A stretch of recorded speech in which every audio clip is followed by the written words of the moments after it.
I am about to show you exactly how you can keep eating bread, rice, and potatoes without seeing that dangerous spike on your glucometer. Most people think the only solution is to cut these foods out completely, leading to misery and confusing advice from doctors who might be outdated in their methods. I'm Dr. Ben Harris, and today we are going to fix your relationship with carbohydrates. There is a specific way to prepare these foods that changes their chemical structure before they even touch your tongue, creating a barrier against high blood sugar, which I will share in step 2. But first, we need to address the order in which you eat. 1. You must eat your fiber first to coat the stomach lining before any starch enters your system. This is the single most effective barrier you can create between your food and your bloodstream, and it does not require you to change what you are eating, only the sequence in which you eat it. Arthur came to see me because he was absolutely terrified of his breakfast. Arthur is 72 years old, and for his entire adult life, his favorite ritual was having 2 slices of toasted sourdough bread with his morning coffee. It was the highlight of his morning, a moment of peace before the day started.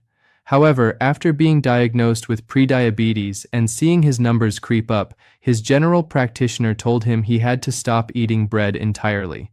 Arthur tried to listen. He tried to eat just eggs or just yogurt, but he was miserable. He felt deprived, and because he felt deprived, he would eventually break his diet and eat half a loaf of bread in one sitting, causing his sugar to skyrocket to over 200. When he came to my office, he was frustrated and felt like a failure. He told me, "Dr. Harris, I just want my toast back. Is that really going to kill me?" I told Arthur what I am telling you now. The problem wasn't the toast itself. The problem was that the toast was the very first thing hitting his empty stomach. When you eat starch on an empty stomach, there is nothing to slow it down. It turns into glucose almost instantly and rushes into your blood. We made a simple change. I did not tell Arthur to stop eating toast. I told him to eat a small bowl of sliced cucumbers or a handful of spinach with a little olive oil before he took his first bite of bread. He looked at me like I was crazy. He didn't want a salad for breakfast, but he agreed to try it. The next morning, Arthur ate the fiber first. It took him about 3 minutes. Then he ate his eggs, and finally he enjoyed his 2 slices of toast. 2 hours later, he checked his blood sugar. It was 135. In the past, that same meal eaten in the reverse order would have put him near 180 or higher. Arthur was shocked. He realized he didn't have to give up the food he loved. He just had to build a buffer. This works because fiber acts like a mesh net in your digestive system. Imagine a drain in a sink. If you pour water into an empty drain, it flows right through instantly. That is what happens when you eat white rice or potatoes on an empty stomach. The sugar flows right into your blood. But if you place a sponge or a mesh screen over that drain first, the water flows through much slower. The fiber is that mesh screen. It physically blocks the enzymes in your stomach from breaking down the starch too quickly, and it creates a viscous gel that slows down the absorption of sugar into the intestinal wall. To do this correctly, you need to identify the starch in your meal and make sure it is the last thing you touch. If you are having a dinner that includes roast chicken, steamed broccoli, and a baked potato, most people eat a bite of potato, then a bite of chicken, then a bite of broccoli. This is the common mistake. You want to eat the broccoli first. Eat all of it. Then eat the chicken, which provides protein and fat to further slow digestion. Finally, eat the potato. By the time the potato reaches your stomach, there is a queue of fiber and protein ahead of it, acting as a brake system. This strategy is particularly important for seniors because, as we age, our insulin sensitivity naturally decreases. Our bodies are not as efficient at clearing sugar from the blood as they were when we were 20. Therefore, we cannot rely solely on our body's internal mechanisms. We need to use mechanical barriers like fiber to do the work for us. If you are wondering what counts as a good starter, think of green vegetables. Spinach, kale, cucumbers, asparagus, or green beans are excellent choices. They are low in carbohydrates, but high in fibrous material. You want to avoid using sweet vegetables like corn or peas as your starter because those are starchy themselves and will not provide the same buffering effect. Please go ahead and comment your fasting number and your age in the comment section below. It helps us see the variety of people who are working on this together. It is also vital to understand that this does not mean you can eat unlimited amounts of starch just because you ate a salad. Portion control still matters, but this sequence allows you to eat a moderate portion of rice or potatoes without the guilt and without the immediate spike. It turns a high glycemic meal into a moderate glycemic meal simply by changing the order of operations. This supports steadier readings throughout the day. 2. You should cook your starchy foods, let them cool completely, and then eat them, either cold or reheated, to transform them into resistant starch. This is one of the most powerful yet least utilized methods for lowering the glycemic impact of foods like potatoes and rice. Margaret, a lovely 68-year-old woman, came to see me with a very specific dilemma. She was known in her family as the best cook, and her specialty was a creamy potato salad that she made for every family gathering. However, since her diagnosis of type 2 diabetes, she had stopped making it. She was afraid to even have potatoes in her house. She told me she missed the texture of potatoes and felt left out at family dinners when everyone else was enjoying her cooking while she sat there with a plate of plain lettuce. She was doing her best to be healthy, but the joy of eating was gone. I asked Margaret how she used to prepare her potatoes. She told me she would boil them, let them cool in the refrigerator overnight, and then mix them with her dressing the next day. I smiled and told her that she had accidentally stumbled upon a scientific phenomenon that could actually help her blood sugar. Margaret didn't believe me at first. She had been told that white foods were the enemy. But we looked at the data together. I explained that when she cooled the potatoes overnight, she was changing the starch molecules. She went home and decided to test it. She made her potato salad, used a vinegar-based dressing instead of a sugary one, and had a sensible portion. She checked her blood sugar 2 hours later. It was perfectly stable. She called my office the next day, almost in tears of relief. She said, "Dr. Harris, I feel like I've been given permission to be myself again." Here is the science behind Margaret's success. When you cook a starchy food like a potato, rice, or even pasta, the starch granules swell and burst, making them very easy for your body to digest. That is why hot, freshly cooked mashed potatoes spike your blood sugar so quickly they are essentially pre-digested mush. However, if you take that cooked starch and put it in the refrigerator for at least 12 to 24 hours, a process called retrogradation occurs. During retrogradation, the starch molecules realign themselves and crystallize into a structure that your digestive enzymes cannot easily break down. This new structure is called resistant starch because it resists digestion in the small intestine. Instead of turning into glucose and spiking your blood sugar, it travels to the large intestine where it feeds your good gut bacteria. In simple terms, you are turning a carbohydrate into a fiber. You are reducing the amount of calories and sugar your body absorbs from that food, even though the portion size looks exactly the same. A recent study published in a nutrition journal highlighted this exact mechanism, showing that cooling boiled potatoes significantly reduced the glycemic response compared to eating them hot. The researchers found that the temperature manipulation alone was enough to change the metabolic outcome of the meal. Now, you might be thinking, I don't want to eat cold potatoes or cold rice. That is perfectly fine. The amazing thing about resistant starch is that if you reheat the food gently, most of that resistant structure remains intact. You can boil a batch of potatoes on Sunday, put them in the fridge, and then on Monday night, you can warm them up to have with your dinner. You will still get the blood sugar benefits of the cooling process. To do this at home, you need to plan ahead. This is not a strategy for spur-of-the-moment meals. If you know you want rice for dinner tomorrow, cook it tonight. Let it cool on the counter for a bit so it doesn't heat up your fridge, then cover it and store it in the refrigerator overnight. The next day, you can eat it as a cold rice salad with vegetables and olive oil, or you can stir-fry it quickly with some chicken and greens. This method works incredibly well for pasta too. If you enjoy a pasta salad, you are likely absorbing less sugar than if you ate a hot bowl of spaghetti. However, a word of caution for those who are on insulin or medication that lowers blood sugar, because this method reduces the amount of carbohydrates your body absorbs, you might find that your usual dose of insulin is too high for the meal, leading to low blood sugar. You should monitor your levels closely when you first try this to see how your body reacts.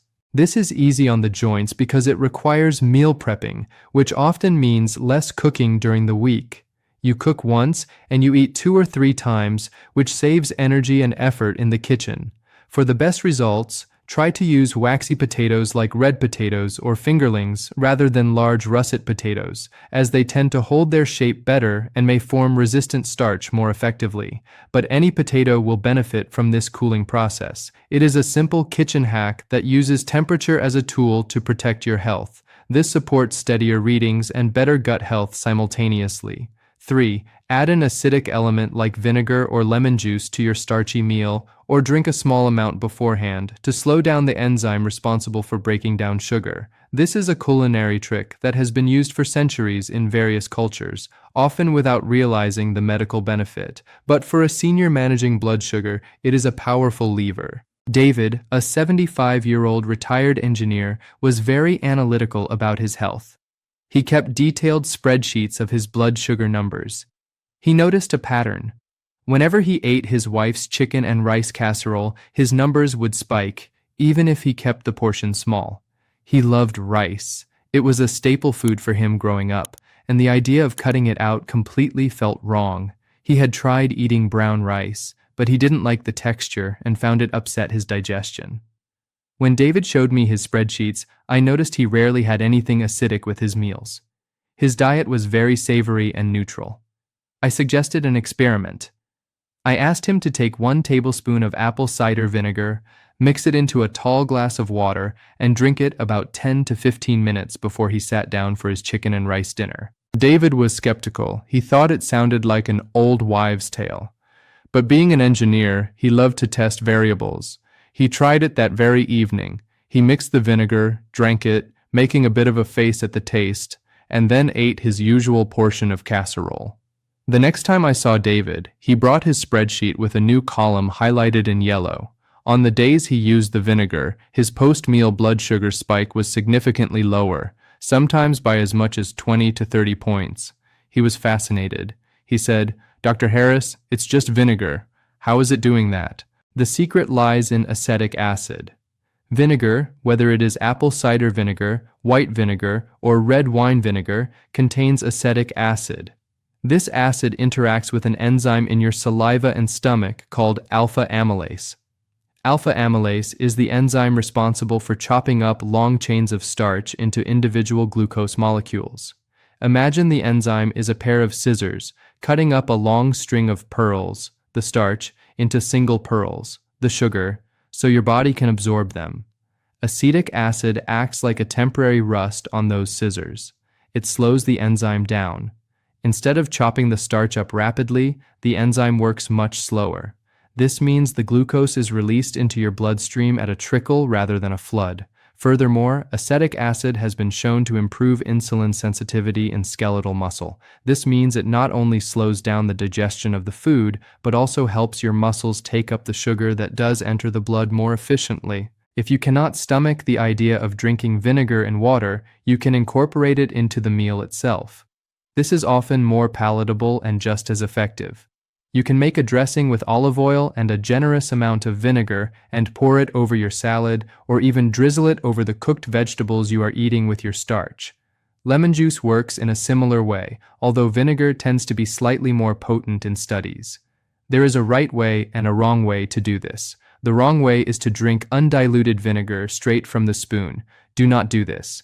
It is too harsh for your esophagus and can damage your tooth enamel. Always dilute it in a large glass of water. A standard ratio is 1 tablespoon of vinegar to 8 ounces of water. If you have a history of severe acid reflux or ulcers, you should be cautious with this tip. While some people find apple cider vinegar actually helps their reflux, others find it aggravates it. Listen to your body. If you feel burning or discomfort, stop immediately and try lemon juice instead, or rely on the other tips in this video. Another easy way to use this tip without drinking it is to eat pickled vegetables. A few pickles or some sauerkraut eaten alongside your potatoes or sandwich can provide that necessary dose of acidity. Just be mindful of the sodium content if you also struggle with high blood pressure. Look for low-sodium pickles or make your own quick pickles at home using vinegar and water. For David, this small adjustment allowed him to keep his beloved rice in his diet. He wasn't eating huge mounds of it, but he could enjoy a normal serving without his numbers going haywire. It gave him a sense of control. He wasn't helpless against his biology. He had a tool he could use. This supports steadier readings and aids digestion. Here is another simple habit. If you enjoy bread, try dipping it in a mixture of olive oil and balsamic vinegar rather than spreading butter on it. The combination of the healthy fat from the oil and the acid from the vinegar provides a double layer of protection against the starch in the bread. 4. You need to move your body for 10 minutes immediately after you finish your meal to burn off the glucose floating in your bloodstream. I am not talking about exercise, I am talking about movement. There is a distinct difference, especially when we are discussing blood sugar management for seniors. Eleanor, a 70-year-old grandmother, had a very common routine. She would cook dinner, eat with her husband, and then immediately move to her favorite armchair to knit or watch the evening news. She felt that after a long day, she deserved to rest. However, her blood sugar numbers were consistently high in the evenings, staying elevated for hours after dinner. Eleanor suffered from stiff knees and some arthritis in her hips. When her previous doctor told her she needed to exercise more to control her diabetes, she felt defeated. She couldn't run on a treadmill or lift heavy weights. She thought exercise meant sweating and pain, so she did nothing. She told me, "Dr. Harris, my joints just won't let me do what I used to." I explained to Eleanor that she didn't need to go to a gym. She just needed to not sit down immediately after the last bite. I gave her a prescription for a 10-minute stroll. The plan was simple. As soon as she put her fork down, she was to stand up. She could clear the table, wash the dishes, or just walk slowly around her living room or down the hallway. The goal was to keep her muscles engaged for just 10 to 15 minutes. Eleanor decided to try walking around her garden path, which was flat and easy to navigate. She did this right after dinner. She walked at a slow, leisurely pace. No power walking, no heavy breathing, just moving. The results were almost immediate. Her post-dinner readings dropped by 40 points. She was stunned. She asked me why such a little bit of movement made such a huge difference. Here is the physiology. When you eat carbohydrates, they are broken down into glucose and enter your bloodstream. Your pancreas releases insulin to unlock the cells so the glucose can get in. However, when you are older, your cells might be resistant to that insulin. The locks are rusty. But here's the magic. When you contract a muscle, like when you are walking, your muscles need energy right now. They have a backdoor mechanism to pull glucose out of the blood without needing insulin. It is a non-insulin dependent pathway. By walking, you are essentially opening the floodgates for the sugar to leave your blood and fuel your movement. This is why timing is everything. If you wait 2 hours to walk, the sugar spike has already happened. The damage is done. You must move while the digestion is happening, which is in that 30 to 60 minute window after eating. Most older adults can try this safely because it is self-paced. You are not trying to get your heart rate up high. You are simply trying to engage the large muscles in your legs. The quadriceps, hamstrings, and calves are the biggest glucose sponges in your body. When you use them, you lower your blood sugar.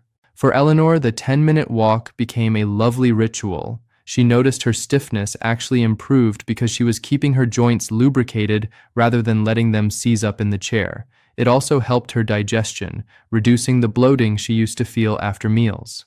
If the weather is bad or if you have mobility issues that make walking difficult, you can do this seated. You can sit in a sturdy chair and march your legs up and down, pump your arms, or do gentle leg extensions. The key is continuous movement of the muscles. If you are currently taking insulin or medication like sulfonylureas that can cause low blood sugar, be very careful with this. Exercise creates a powerful drop in blood sugar. You may need to check your blood sugar before and after your walk to ensure you don't drop too low. Always carry a fast-acting source of sugar, like glucose tabs or juice, just in case. 5. You must choose bread that has been fermented, specifically true sourdough or heavy rye, because the fermentation process eats the sugar for you before the loaf ever enters your oven. This is the difference between bread that acts like candy in your system and bread that acts like a slow-burning fuel.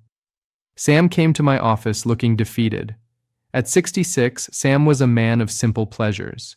He didn't have a sweet tooth. He didn't care for cakes or cookies. His weakness, the thing he missed more than anything since his type 2 diabetes diagnosis, was a good sandwich. He told me about the lunches he used to pack, thick slices of soft white bread with turkey and cheese. Since his doctor told him to cut out carbohydrates, he had been trying to eat lettuce wraps. He described them with a grimace. "Dr. Harris," he said, "it's just wet and crunchy. It's not lunch. I feel hungry an hour later, and frankly, I'm miserable." Sam had tried the low-carb breads sold in the supermarket, the ones that taste like cardboard and cost 3 times as much as regular bread. He hated them. He was at the point where he was ready to give up on his diet entirely because he couldn't imagine the rest of his life without a proper slice of bread. I told Sam that he didn't have to live a life of lettuce wraps. I explained that not all bread is created equal. The fluffy, white commercial bread he grew up on is essentially fast-acting sugar. It is made with rapid rise yeast that puffs the bread up in an hour. It doesn't have time to change the structure of the grain. However, traditional bread, the kind made hundreds of years ago, is different. I introduced Sam to the concept of true sourdough. I told him to look for a bakery that used a long fermentation process, or to learn to bake it himself if he was inclined. Sam found a local bakery that made a dense, crusty sourdough rye. He was skeptical that this fancy bread would be any safer for his sugar. We ran a test. On Tuesday, he ate his old style of sandwich if he were to cheat, 2 slices of commercial white bread. His sugar spiked to 190 mg/dl. On Thursday, he ate the exact same filling, turkey and cheese, but on 2 slices of the dense fermented sourdough.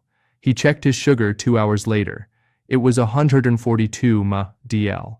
The difference was staggering. Sam was ecstatic. He said, "It actually tastes like real food, and my meter isn't yelling at me." Here is why this works.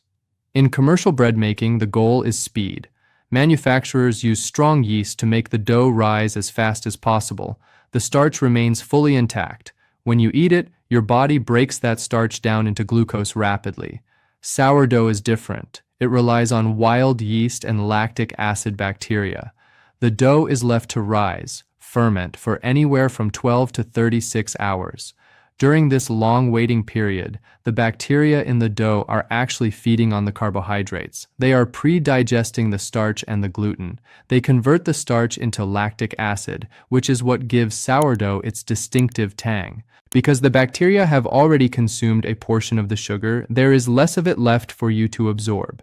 Furthermore, the acid produced during fermentation works exactly like the vinegar trick we discussed in item 3. It slows down the rate at which your stomach empties and reduces the enzyme activity that breaks down starch. You are essentially baking the vinegar trick right into the bread itself. This is a specific swap, don't stop strategy. You are swapping a fast carb, white bread for a slow carb, sourdough. However, you must be a detective at the grocery store. Many commercial brands label their bread sourdough, but it is fake. They use rapid rise yeast and just add a sourdough flavoring or a bit of vinegar to make it taste sour. This will not help your blood sugar. You need to look at the ingredients. If you see yeast or sugar listed, it is likely not true sourdough. A real sourdough usually lists only flour, water, salt, and starter, or culture. It should feel heavy for its size. Rye bread, specifically pumpernickel or heavy German-style rye, is another excellent option. Rye contains a high amount of soluble fiber called arabinoxylan, which makes the bread incredibly viscous in your stomach, slowing down digestion significantly. For Sam, this change meant he could return to his daily ritual of making a sandwich. He no longer felt deprived. He was eating bread, but he was eating the right bread. This small shift in quality over quantity restored his relationship with food.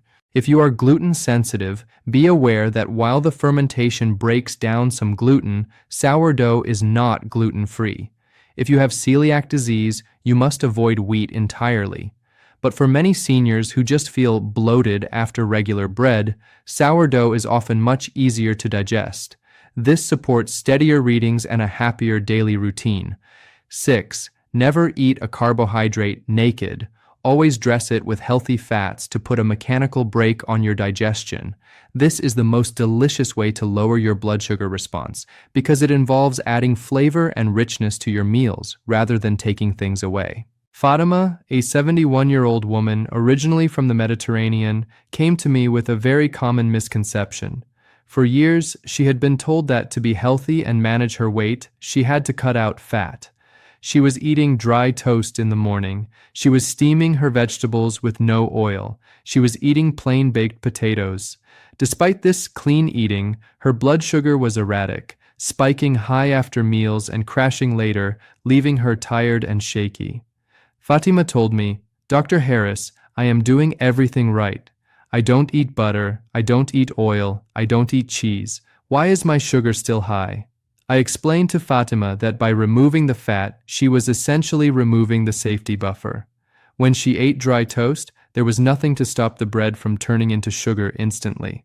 It was like driving a car down a hill with no brakes. I gave Fatima a prescription that shocked her. "I want you to add fat back into your diet." I told her to drizzle extra virgin olive oil on her vegetables. I told her to mash half an avocado onto her toast. I told her to eat a handful of almonds or walnuts if she was having a piece of fruit. She was terrified she would gain weight. I promised her that if she kept the portions reasonable, the stability of her blood sugar would actually help her metabolism, not hurt it. She tried it. The next morning, instead of 2 slices of dry toast, she had 1 slice of toast topped generously with mashed avocado and a sprinkle of salt and pepper. It was delicious. She felt satisfied. And most importantly, her 2-hour post-meal blood sugar was 40 points lower than usual. She realized that the fat wasn't the enemy, it was her ally. Here is the physiology of the fat break. Your stomach has a sensor at the bottom, near the pyloric valve, the exit to the intestines. When this sensor detects fat in a meal, it sends a hormonal signal, specifically a hormone called cholecystokinin, CCK, to the brain and the stomach. This signal says, "Slow down, we have a complex meal here, keep the food in the stomach longer." This slows down gastric emptying.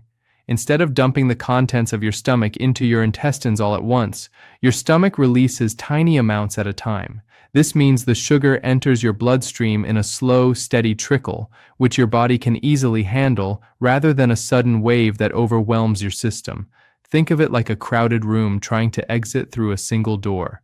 If everyone rushes at once, carbs alone, it's chaos.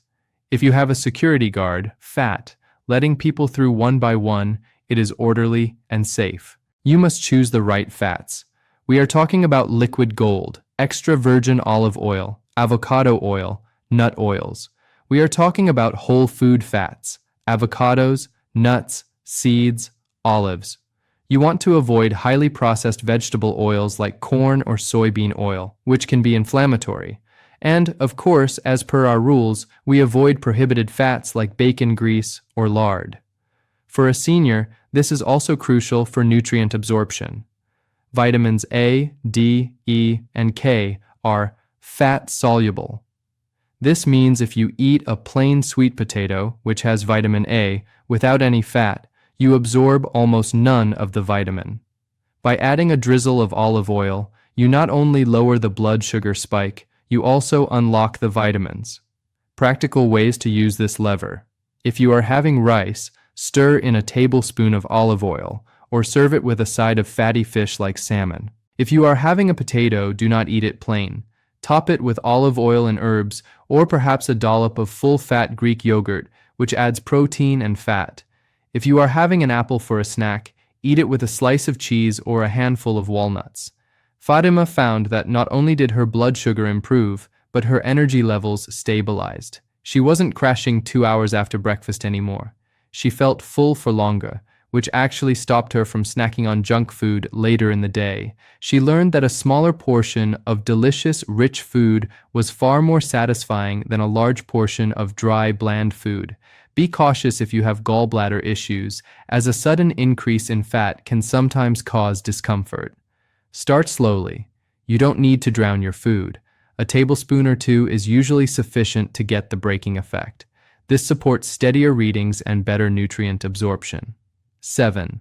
You must optimize your sleep to lower your morning cortisol levels, because if you sleep poorly, your liver will dump sugar into your bloodstream before you even wake up, regardless of what you ate for dinner. Betty, 74, was the perfect patient on paper. She followed every diet rule. She ate her fiber first. She walked after meals. She avoided sugar. Yet every morning, her fasting blood sugar was high, sometimes 130 or 140 mmol/dl. She was frustrated to the point of tears. "I don't understand," she told me. "I go to bed with my sugar at 110 and I wake up at 140. I haven't eaten anything. Where is this sugar coming from?" We sat down and I asked Betty about her night. She admitted she was a worrier. She stayed up late watching the news, which made her anxious. She woke up 3 or 4 times a night to use the bathroom and then struggled to fall back asleep, her mind racing about her grandchildren or her health. She was getting perhaps 5 hours of broken sleep a night. I explained to Betty that her problem wasn't food, it was stress hormones. When you are sleep deprived or stressed, your body perceives it as a threat. It thinks you are in danger. In response, your adrenal glands release cortisol, the stress hormone. Cortisol has a specific job: to ensure you have enough energy to fight or run away from the danger. To do this, cortisol tells your liver to release its stored glucose, sugar, into the bloodstream. This is called gluconeogenesis. So, while Betty was lying in bed worrying, her body was pumping sugar into her blood to prepare her for a battle that never happened. This is why her morning numbers were high. It is called the dawn phenomenon, but it is severely exaggerated by poor sleep and stress. I told Betty we needed to treat her sleep as seriously as her diet. We created a sleep hygiene protocol for her. First, no news after 6 p.m. It was only causing anxiety. Second, she started taking a magnesium glycinate supplement an hour before bed. Magnesium is a mineral that many seniors are deficient in, and it helps relax the muscles and the nervous system. Third, we established a strict wind-down routine. At 9 p.m., she would turn off the TV, dim the lights, and read a gentle book or listen to calming music. The first few nights were hard. Habits are difficult to break, but by the second week, Betty noticed she was sleeping for longer stretches. She was waking up only once to use the restroom and falling right back asleep. After 3 weeks of better sleep, her fasting numbers began to drop. She went from waking up at 140 to waking up at 115. She hadn't changed her food at all. She had simply turned off the internal sugar faucet that was dripping all night long. For seniors, sleep becomes lighter and more fragmented naturally. This makes protecting your sleep even more critical. You cannot control everything, but you can control your environment. Keep your bedroom cool. A cooler room promotes deeper sleep. Block out light. Even small lights from street lamps or alarm clocks can disrupt your circadian rhythm. Use blackout curtains or an eye mask. Limit fluids after 7 p.m. to reduce those bathroom trips that break your sleep cycle. If you are like Betty and your fasting numbers are your biggest struggle, look at your sleep before you cut more food. You might be starving yourself unnecessarily when the real culprit is a high cortisol level caused by a restless night. This supports steadier readings and lowers overall inflammation in the body. 8. You need to close your eating window at least 3 hours before you go to sleep to work with your body's melatonin production, not against it. This is a timing lever that is often more powerful than the food choice itself.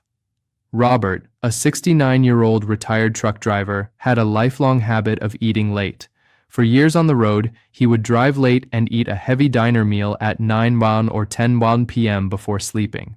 Now retired, he kept the same schedule. He would have a late dinner with his wife around 8:30 p.m. watch TV while snacking on some cheese or crackers, and go to bed at 11 p.m. Robert's A1C was stuck at 7.5 despite him taking medication. He felt sluggish in the mornings and had terrible heartburn. He told me, "Dr. Harris, I just can't seem to get these numbers down." I explained to Robert the relationship between melatonin and insulin. Melatonin is the sleep hormone. Your brain starts producing it when the sun goes down to prepare you for sleep. However, there is a catch. Melatonin inhibits insulin secretion. Think of it like a shift change at a factory. The day shift is insulin, the night shift is melatonin. They are not meant to work at the same time. When melatonin rises in the evening to make you sleepy, your pancreas essentially tells the insulin producers, "Okay, pack it up, we are closing for the night." If you eat a large meal, especially one with carbohydrates like potatoes or rice, at 9 p.m., you are asking your body to process that sugar when your insulin production is naturally at its lowest point.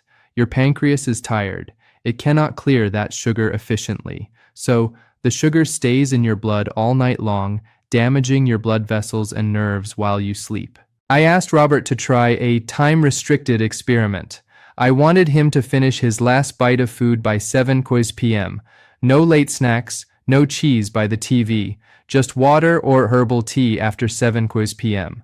Robert grumbled. He liked his late-night snacks, but he agreed to try it for 2 weeks. The result was profound. Robert's fasting blood sugar dropped by 20 points within the first week. His heartburn disappeared completely because his stomach was empty when he lay down. He slept better, and surprisingly, he woke up actually hungry for breakfast, which allowed him to eat a good meal when his insulin sensitivity was highest, in the morning. This is a biological rhythm we cannot cheat. As seniors, our digestion slows down. It takes longer to process a meal. If you eat a steak and potatoes at 8 p.m., your body is still struggling to digest it at 2 a.m. This prevents your body from doing its nightly repair work, known as autophagy, or cellular cleaning. To implement this, you may need to shift your family culture slightly. Move dinner earlier. Aim for 5:30 or 6 p.m. if possible. Make lunch your main meal. In many Blue Zone cultures where people live to be 100, lunch is the largest meal of the day, and dinner is light. If you must eat late due to a social event, choose low-carb, easy-to-digest foods like soup or a salad rather than a heavy steak or pasta dish. This change costs nothing. It requires no special ingredients. It is simply a shift in when you eat.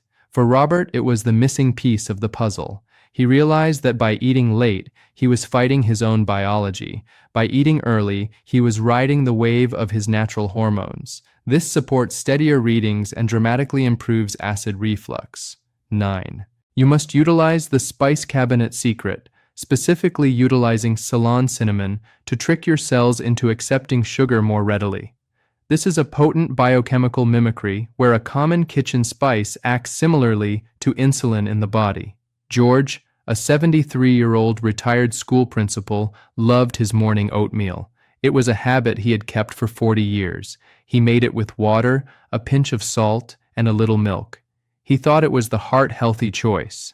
However, when he started wearing a continuous glucose monitor, CGM, at his daughter's insistence, he was shocked. His healthy bowl of oatmeal was sending his blood sugar up to 180 mg/dl within 45 minutes. George was ready to switch to eggs, which he hated cooking, but he asked me if there was any way to save his oatmeal. He was a creature of habit, and the disruption to his morning routine was causing him stress. I told George to go to the grocery store and buy a specific type of cinnamon called Ceylon cinnamon. I instructed him to add 1 full teaspoon to his oatmeal, but not just to sprinkle it on top. He had to cook it into the oats. George was skeptical. "It's just a flavor, Dr. Harris," he said. "How can a flavor change my blood sugar?" I explained that cinnamon contains a compound called methyl hydroxychalcone polymer, MHCP. This compound mimics insulin on a molecular level. It attaches to the insulin receptors on your cells and unlocks the door for glucose, even if your own insulin is struggling to do the job. It also slows down the rate at which the stomach empties, meaning the oatmeal would hit his system slower. George tried it, He added a heaping teaspoon of Ceylon cinnamon to his oats the next morning. He ate the same portion size. He watched his monitor. Instead of shooting up to 180, his sugar rose gradually to 145 and then gently came back down. He was amazed. The spice had blunted the spike by nearly 40 points. There is a critical safety rule here. You must use Ceylon cinnamon, often labeled as true cinnamon. The common cinnamon found in most cheap plastic jars is called cassia cinnamon. Cassia contains a high level of a compound called coumarin, which can be toxic to the liver if taken in high doses over a long period. Since seniors often have reduced liver function or are on medications that process through the liver, we do not want to add extra stress to that organ. Ceylon cinnamon has negligible amounts of coumarin and is safe for daily use. You can sprinkle this on your sweet potatoes, mix it into your morning coffee grounds before brewing, or stir it into plain yogurt. It is a simple, inexpensive addition that turns a flavor enhancer into a medicinal tool. One brief reinforcement sentence. This supports steadier readings and adds anti-inflammatory benefits. 10. You need to harness the second meal effect by incorporating legumes, beans, lentils, or chickpeas into your lunch to protect your blood sugar at dinner. This is a fascinating physiological phenomenon where the fiber you eat at noon continues to regulate your glucose tolerance 6 to 8 hours later. Linda, 67, struggled with her evening cravings. She lived alone and often made a simple sandwich for lunch. But by dinner time, she was ravenous and would eat a large plate of pasta or rice, causing her highest numbers of the day. She felt like she had no willpower in the evenings. I explained to Linda that her willpower problem was actually a biological problem.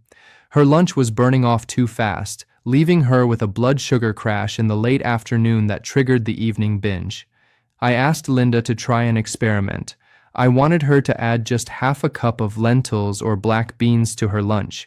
She could have a lentil soup, or put chickpeas in her salad, or have beans on toast. Linda made a big pot of lentil soup on Sunday and had a bowl for lunch on Monday. She felt fuller, which she expected. But the surprise came at dinner. She noticed she wasn't starving. She ate a smaller portion of her dinner, and when she checked her blood sugar 2 hours after dinner, it was significantly lower than usual, even though she hadn't added beans to the dinner itself. This is the second meal effect. The specific type of soluble fiber and resistant starch found in legumes is fermented by the bacteria in your colon. This fermentation produces short-chain fatty acids, SCFAs, specifically propionate. These fatty acids enter your bloodstream and tell your liver to calm down on glucose production. They also increase the sensitivity of your muscles to insulin. This effect lasts for hours, bridging the gap between lunch and dinner. Linda found that by simply changing her lunch, she fixed her dinner. She didn't have to fight her own hunger anymore. The beans acted as a time-release capsule of blood sugar control. If you are not used to eating beans, start slowly to avoid gas and bloating. Start with 2 tablespoons and work your way up to half a cup. Rinse canned beans thoroughly to remove excess sodium. This supports steadier readings and keeps you satisfied for hours. 11. You must optimize your hydration before you eat because dehydration concentrates the sugar in your blood, making every reading artificially higher. Walter, 78, was an avid gardener. He would spend hours outside in the sun, tending to his roses. He would come inside, wash his hands, and sit down to a lunch of a ham sandwich and chips. His post-lunch readings were alarming, often pushing 200 mg/dl. He thought it was the bread. When I asked Walter how much water he drank while gardening, he shrugged. "Maybe a sip from the hose," he joked. He didn't like to drink too much because he didn't want to run to the bathroom constantly, a common fear among older men with prostate concerns. I explained to Walter that blood sugar is a measure of concentration. Imagine a glass of water with a teaspoon of sugar in it. If the glass is full, the water is only slightly sweet. If the glass is half empty, that same teaspoon of sugar makes the water very sweet, concentrated. When Walter was dehydrated from sweating in the garden, his blood volume decreased, making the sugar concentration higher. Furthermore, when you are dehydrated, your kidneys, which are responsible for flushing out excess sugar through urine, cannot function efficiently. They hold on to fluids, and the sugar stays in the blood. We made a deal. Walter didn't have to drink gallons of water, but he had to drink one large 8-ounce glass of water 20 minutes before he ate any meal. Walter grumbled, but agreed. The next day, he drank his water before lunch. He ate the same sandwich. His reading was 165 mmol/dl, still high, but significantly better than 200, just from adding water. This is the simplest lever of all. It costs nothing.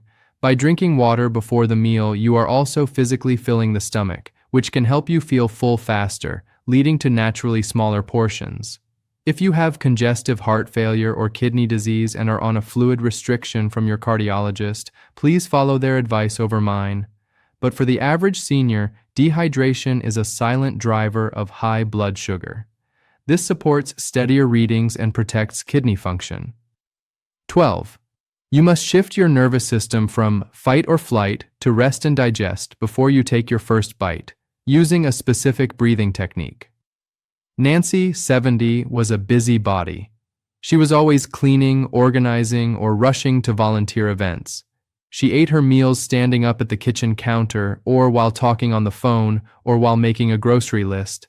She treated eating as a task to be completed quickly so she could get back to work. Nancy's digestion was terrible. She had bloating, gas, and erratic blood sugar numbers. She told me, "Dr. Harris, my stomach always feels tied in knots." I told Nancy that her stomach was in knots because her body thought she was running from a tiger. When you are rushing, stressed, or multitasking, your sympathetic nervous system is active. This system shuts down digestion because, evolutionarily, you don't need to digest a cheeseburger while fighting a predator. Blood is shunted away from the stomach and towards the arms and legs. If you eat in this state, the food sits in your stomach. It ferments. The insulin response is blunted because the body is prioritizing cortisol, stress. I gave Nancy a prescription for the 4-7-8 breath. I told her she had to sit down at a table, no standing. Before she picked up her fork, she had to do 3 rounds of this breath. Inhale through the nose for a count of 4. Hold the breath for a count of 7. Exhale audibly through the mouth for a count of 8. Nancy felt silly doing it the first time. She sat at her table, closed her eyes, and breathed. But after the 3rd exhale, she felt her shoulders drop. She felt her jaw unclench. She had manually switched her body into the parasympathetic mode, the rest and digest state. She ate her meal slowly. She tasted her food, and because her body was ready to receive the fuel, her post-meal digestion was silent and smooth. Her blood sugar spikes leveled out because her insulin was allowed to work without the interference of cortisol. This is crucial for seniors because our digestion naturally slows with age. We cannot afford to eat under stress. We need to give our bodies every advantage. This supports steadier readings and significantly improves digestion. 13. You need to maintain and build your glucose sink, your muscle mass, because muscle is the primary place your body stores sugar. If you lose muscle, you lose the storage closet, and the sugar has nowhere to go but your blood. Albert, 76, was frail. He had lost a lot of weight over the last decade, mostly muscle. He walked with a shuffle. He told me, "Dr. Harris, I'm just getting old. I don't have the energy I used to." His blood sugar was creeping up into the diabetic range, even though he wasn't eating much. I explained to Albert that his problem wasn't what he was eating. It was what he was lacking. Skeletal muscle is responsible for clearing about 80% of the glucose from your blood after a meal. As we age, we suffer from sarcopenia, natural muscle loss. If you lose your muscle, your blood sugar will rise even if your diet stays exactly the same. Albert thought he was too old to exercise. "I can't lift weights," he said. I told him we weren't going to become bodybuilders. We were just going to open the storage closet. I gave him one exercise, the sit to stand. I told Albert that 3 times a day, before his meals, he was to sit in his sturdy kitchen chair and then stand up without using his hands if possible. Then sit back down slowly. He was to do this 10 times. This simple motion engages the glutes and the quadriceps, the largest muscles in the body. By activating them before eating, he was waking up the glucose receptors. Albert started doing his squats before breakfast, lunch, and dinner. It was hard at first. He had to use his hands for support, but after a month, he could do it without hands. His legs got stronger. He felt more stable walking, and his A1C dropped from 6.8 to 6.2. He had built a bigger sink for the sugar. For seniors, preserving muscle is the most powerful long-term defense against diabetes. You do not need a gym. You need to use your body weight against gravity. This supports steadier readings and prevents falls. Conclusion. We have covered a tremendous amount of ground together. You now have a complete toolkit, a strategy manual for navigating your later years with health and vitality. Let's look at the full picture we have built. We started with the order of eating, fiber first, then protein, then carbs, to create a physical barrier in your gut. We discussed the temperature trick, turning your potatoes and rice into resistant starch by cooling them. We added the acid neutralizer, using vinegar or lemon to slow down digestion enzymes.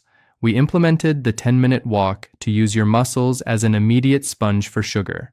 We swapped commercial bread for fermented sourdough or rye. We learned to never eat a carb naked, always adding a fat break like olive oil or avocado, item 6. We addressed the hidden drivers of sleep and cortisol, and the importance of closing your eating window early. We added the spice secret of Ceylon cinnamon and the second meal effect of legumes. We emphasized hydration to prevent concentrated sugar levels and breathing to switch off stress. And finally, we focused on rebuilding your muscle mass to ensure you have a place to put the energy you eat. Most people, and sadly many doctors, will tell you that high blood pressure and high blood sugar are inevitable parts of aging. They will tell you that the only path is more medication and more restriction. They will tell you to cut out everything you love, to stop eating bread, to stop eating fruit, to live a life of subtraction. I am here to tell you that is not true. The path to health is not about subtraction, it is about addition. You are adding fiber, you are adding movement, you are adding water, you are adding healthy fats, you are adding strategy. When you apply these 13 levers, you are not fighting your body. You are working with its biology. You are giving your body the support it needs to handle the foods you enjoy. You can have the potato if you cool it and eat it with olive oil after a salad. You can have the bread if it is sourdough and you go for a walk afterwards. This is about dignity. It is about keeping the joy in your meals and the strength in your step. You have the knowledge now. You are no longer guessing. Don't try to do all 13 things tomorrow. That is a recipe for failure. Pick 2. Maybe start with the water before meals and the order of eating. Do that for a week. See how you feel. Watch your numbers stabilize. Then add the walking, then add the vinegar. Build your lifestyle brick by brick. You are capable of changing your health at 60, 70, or 80. The body is forgiving, and it is waiting for you to give it the right inputs. If you found this guide helpful, if it gave you hope or a new idea to try, please consider subscribing to the channel. It helps me continue to bring this information to you. And share this video with a friend or a family member who needs to hear that they don't have to give up their favorite foods to be healthy. I'm Dr. Ben Harris. Here is to your health, your numbers, and your peace of mind. I'll see you in the next video.